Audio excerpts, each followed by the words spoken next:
The death of Kwaito artist Mampintsha has brought to focus how Africans mourn their loved ones. His wife's actions at the memorial service drew mixed reactions, with some criticising her for what they say was inappropriate behaviour. Days later, she took to the stage and performed her late husband's music. This prompted a response from a radio television presenter and executive, Dr Criselda Kananda, who joins us live. Criselda, very good afternoon. Appreciate your time today. Now, you lost a partner when you were 24 and still have vivid recall of your inability to mourn your partner as you would have liked. Walk us through that journey for us.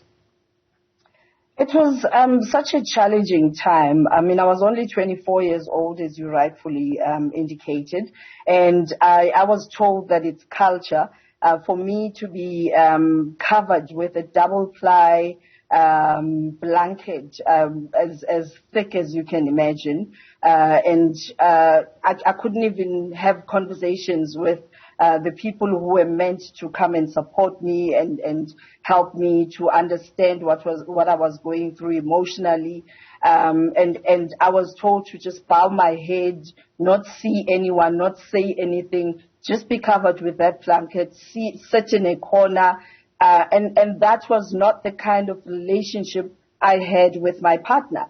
And you then, I mean, when I watched Babe Sotumu, yes, many other things really get us, shocking reactions in how she's expressing herself. But we need to go back and acknowledge the people that they were. What I shared in my post is that there we were with my partner. I was 26, he was 31. We were the life of any party, and we just loved life, and were young at the time. And suddenly he's shot and killed. He was not even ill, where I would get time to prepare myself for the inevitable.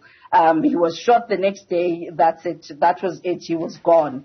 And suddenly I had to be this person that I was not familiar with. I don't come from an environment that is traditional in my upbringing. And suddenly I've had to just sit in a corner and sit there and moan alone. All I could do was just cry the whole time.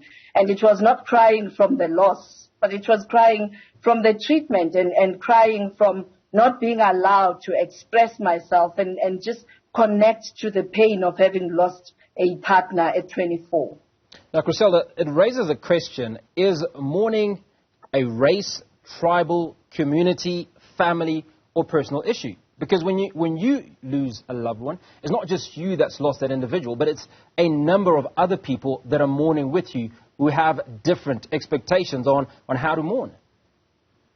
That is correct. But the unfortunate reality is you, as the perceived partner, you are the one that is supposed to sit on that mattress as a sign of respecting the one who's no more. You are the one that's going to be asked questions on what to happen, what not to happen. And given that, it's also proper that you be allowed to mourn your partner the best way you know how, to mourn your partner the best way the both of you lived your lives. Yes, it's a communal thing, but once a person, for those who've had Christian weddings, it is biblical that once you get married, you leave your parents to be one with your partner. So in that oneness with your partner then should indicate to people who are there to help them mourn how they would like to express the way they are connecting to the pain, to the challenge.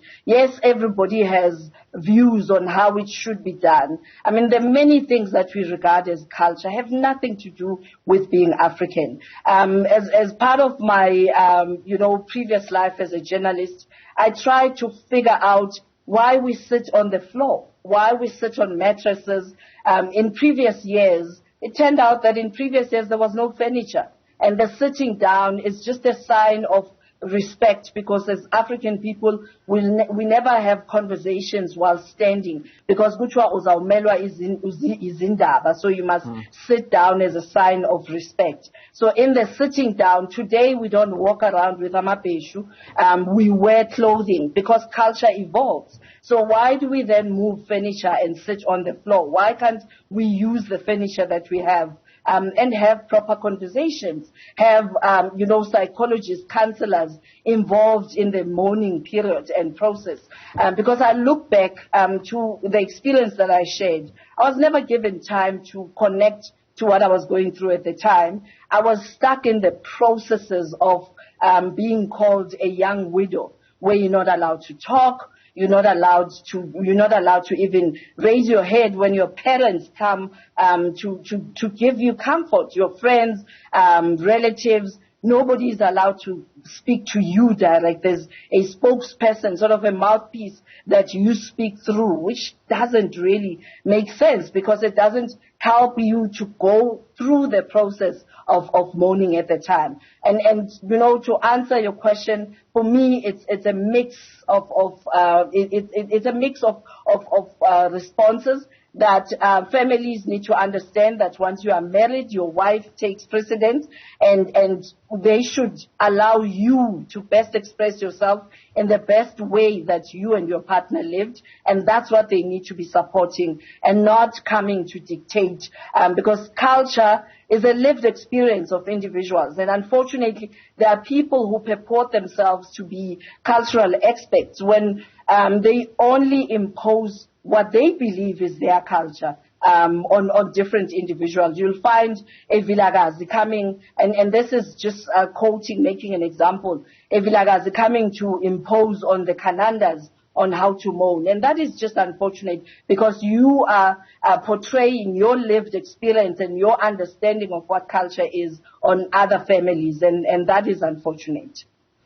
Well, coming back to the issue that resulted in you putting up that post was Babes Odumo, and she joked about Mampintsha having passed away without buying her the latest cell phone or giving her the password to his phone. So, it was almost her making merry in what was a rather difficult situation for many. And she was clad in white, which is normally associated with the celebration. So, in many ways, she took the bull by the horns and decided, you know what, this is how I'm going to remember my partner. But let's talk about things like the after tears, for instance. This is when, unfortunately, many young people get lost in translating the process and getting to understand the pain. The reason we have professionals, we have professional counselors and psychologists, is for them to enable you to get to understand how to process the pain, how to process those emotions, because you can get lost in trying to numb the pain. And I look at Babes Odumo right now. I wish I was that close to her, to get her to understand that whatever decisions she makes now, whatever things she says right now, those things will live on and will live on for her son to be exposed to. I would counsel her to understand the consequences of now wanting to, lash out and show off how abusive her late partner was. Right now, it's not the memory that she would want to leave behind for her children, if not, her son, to be exposed to, because these things, once we expose them, it's very difficult to go back and undo them. She is talking about, I now have the password.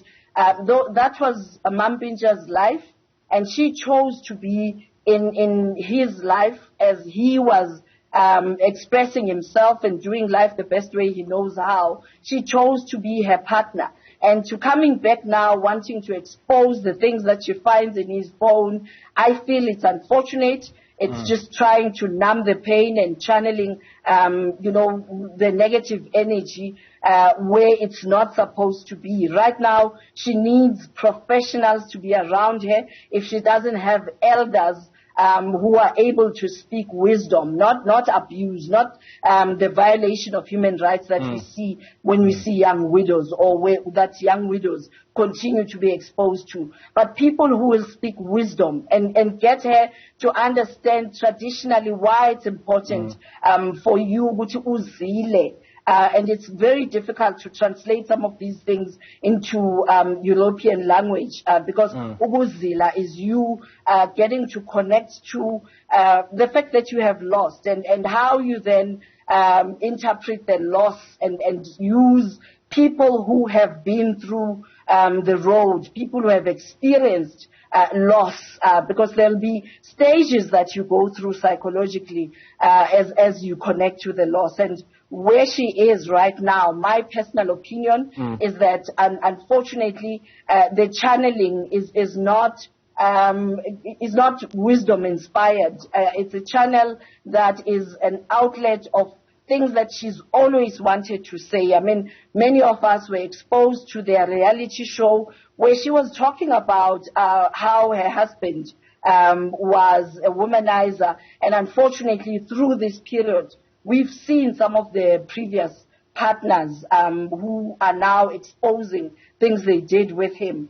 At this moment, she needs not only to protect herself, protect her family, protect her husband's family as well, in things she says, how she says them, as much as, yes, she needs to be allowed to mourn her husband in her way, but it shouldn't be a negative way of expressing how she feels. Criselda, I'm afraid we've run short of time, but certainly appreciate you coming onto the show and speaking to us. That was radio television presenter and executive Dr. Criselda Kananda.